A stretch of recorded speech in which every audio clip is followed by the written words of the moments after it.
आप देख रहे हैं भवानी टाइम्स। गोंदिया नगर परिषद के मुख्य अधिकारी संदीप दी चिद्रवार के साथ सीधी मुलाकात का आयोजन किया। इस मुलाकात में संदीप दी चिद्रवार ने नगर परिषद के कामकाज की प्रभावी समीक्षा की और विभिन्न विभागों की कार्यप्रणाली पर चर्चा की। उन्होंने कहा कि नगर परिषद का मुख्य उद्देश्य जनता की सेवा करना है और इसके लिए प्रत्येक कर्मचारी का सक्रिय योगदान आवश्यक है। मुख्य अधिकारी संदीप दी चिद्रवार ने विशेष रूप से शहर की स्वच्छता, जल आपूर्ति, सड़क मरम्मत और अन्य विकास कार्यों पर जोर दिया। इस मुलाकात का उद्देश्य नगर परिषद के कर्मचारियों से सीधा संवाद स्थापित करना था, ताकि कार्यों की प्रगति और किसी भी प्रकार की रुकावट को समय रहते समझा जा सके। नमस्कार, भवानी टाइम्स मध्ये आपल्या सर्वांचं स्वागत आहे। मी रॉबिन भोरदार। आज आपण आलो नगर परिषद येथील मुख्य अधिकारी साहेब संदीप चिद्रवार साहेबांना भेटायला। आपल्या काही सामाजिक आणि वार्डातील समस्या होत्या। सर, आम्ही भरपूर दिवसापासून किंवा 2 ते 3 महिन्यापासून वार्डाचं भ्रमण करत, जेव्हापासून सर प्रशासनाकडे किंवा कारण ते 1.5 ते 2 वर्ष झालं चुनाव झाले नाही, जनप्रतिनिधी वगैरे निवडून आले नाही, ते सर्व तुमच्यावर भार आला। परंतु सर पाहण्यात आलं आहे की कोणत्याही प्रकारची स्वच्छता ते दिसली नाही सर। आमच्याकडे त्यांच्या बाईट आहेत, लोकांच्या मागण्या आहेत। सर काय सांगाल यावर? नाही, आता लोकांनी जर तक्रारी केल्या तर त्या अनुषंगाने तिथली कारवाई त्वरित लवकरच आम्ही पहिले जे काही कचरा आहे ते उचलणं होतं ते मॅनपॉवर होतं। आता जे काही आम्ही नवीन ठेकेदार कॉन्ट्रॅक्ट केलं आहे तो डायरेक्ट टनावर आहे। तो जेवढा कचरा उचलेल त्यानुसार त्यांना पैसे मिळणार आहे। त्याच्यामुळे स्वच्छता लवकरच चांगल्या प्रकारे केली जाईल। सध्या आपल्याकडे डम्पिंग ग्राउंड नाही आहे, तो इश्यू आहे।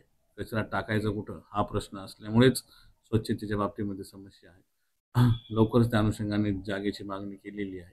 जिथे जागा मागणी केलेली आहे तिथं स्थानिक लोकांचा आहे ते जवळपास विरोध आहे। तोही प्रश्न लवकर मार्गी सोडल्यानंतर हा प्रश्न लगेच सुटेल। सर सावरटोली एक क्षेत्र आहे, तिथल्या माझ्याकडे बाईट आहेत। तिथं सर जसं प्रधानमंत्री म्हणतात किंवा मुख्यमंत्री म्हणतात की हर घर जल नल योजना, परंतु त्या ठिकाणी जेव्हा मी टेंबरे एक किराणा दुकान आहे, बिसेन दुकान म्हणून आहे किराणा दुकान, त्यांच्याशी तमाम जनतेशी जेव्हा मी संवाद घातला तेव्हा त्यांनी म्हटलं की 1 वर्ष झाले पाण्याची टाकी लागली, पाण्याचे पाईप लागले, परंतु 1 वर्ष झालं फक्त त्याच्यातून हवा येते। याच्यावर काय म्हणणार? नाही, तिथले आतून आमच्याकडे रिटर्नमध्ये तर समस्या अजून प्राप्त झालेली नाही आहे। रिटर्नमध्ये जर त्यांनी दिला असतं तर आतापर्यंत आम्ही तो लगेच प्रॉब्लेम सॉल्व्ह केला असता। कारण जिथे जिथे आम्हाला तक्रारी आल्यात तिथे आता नवीन पाणी पुरवठा इंजिनियर आत्ताच जॉईन झालेले आहेत, 1 महिना झाला आपल्याकडे। त्यांनी तिथले प्रॉब्लेम सॉल्व्ह केलेले आहेत आणि तुम्ही जिथे म्हणताय तिथं मी आजच टीम माझी पाठवतो आणि समस्या कशा सुटेल त्यासाठी प्रामाणिकपणे प्रयत्न करू। सर अजून एक प्रश्न, डम्पिंग ग्राउंडचा जो लहान गोंदियाचा मीटर होता ते पण मी कव्हर केलं होतं। त्यांचं असं म्हणणं आहे सर की जागा असल्यामुळे इथं म्हणजे कुठं ना कुठं आजार होण्याची शक्यता आहे। त्याच्यावर सर अजून काय उपाययोजना करता येईल? असं आहे की ते डम्पिंग ग्राउंड होणार नाही, प्रोसेसिंग प्लांट होणार आहे। म्हणजे रोजच्या रोज कचरा विलगीकरण करून शास्त्रोक्त पद्धतीने त्याच्यावर प्रक्रिया होणार आहे। ओला आणि सुका हा वेगळा होईल। सुक्यापासून रिसायकल तो कसा करता येईल आणि जो ओला आहे त्याच्यापासून कंपोस्ट कसं करता येईल यासाठी प्रयत्न करणार आहोत। सर जसं प्लांट राहणार आहे तिथे रोज कचरा आणणे आणि तिथे डंप करणे हे तिथं होणार नाही आहे। प्रोसेसिंग प्लांटसाठी पण सध्या नगरपालिकेकडे आर्थिक परिस्थिती नाही आहे की ती जागा आम्ही विकत घेऊ शकू।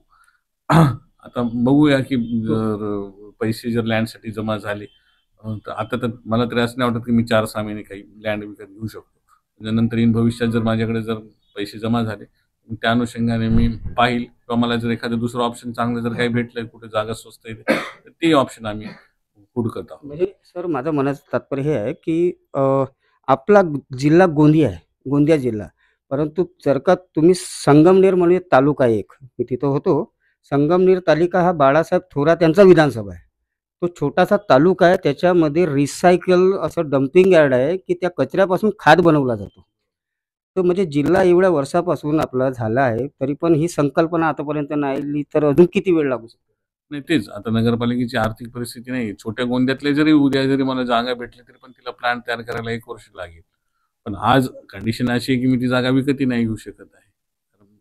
सध्या नगरपालिकेची मार्च नंतर जर चांगली वसुली आहे ती जर प्राप्त झाली त्या अनुषंगाने जर समजा कुठे जागा अजूनही स्वस्त ती जागा खूप कॉस्टली आहे आणि स्थानिक लोकांचा तिथे विरोध आहे. आम्ही अजूनही पर्याय बघत आहोत की जर कुठे जर जागा भेटली तर त्या अनुषंगाने प्रक्रिया प्रोसेस आपण चालू करू. सर सिटी सर्वेबद्दल सांगा. सिटी सर्वे सिटी सर्वेची आता 3:30 वाजता मीटिंग आहे जिल्हाधिकारी महोदयांकडे. 2 वार्डांचा तो सिटी सर्वे अनुषंगाने वाटप आहे ते करणार आहे. त्याच अनुषंगाने मागे 3 कोटीची डिमांड सिटी सर्वे विभागाने आपल्याला केली होती.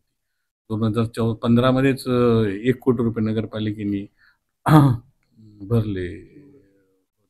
सिटी सर्वेचा सर मेन मुद्दा काय असतो सर, मला पण माहिती नाही, हे तर हे ड्रोन मॅपिंग की ज्याची जागा जेवढी आहे मालकीनुसार त्याला तेवढी हाच माझा प्रश्न होता. मला जाणून घ्यायचं होतं की काही लोकांनी अगोदरचे नगर परिषदचे जे पार्षद होते त्यांनी नाली बनवायची, तर नालीच्या समोर कोणी जात नव्हतं.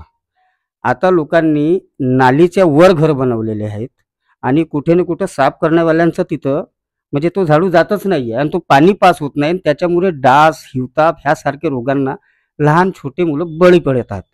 तर ह्यासाठी सर काही कारवाई करता येईल? नक्कीच नालीवरती अतिक्रमण करणं हे खरंच चुकीचं आहे आणि माझी इथले गोंदियातील सर्व नगरवासियांना खरंच मनापासून विनंती आहे की नालीवरती अतिक्रमण ते अजिबात करू नका.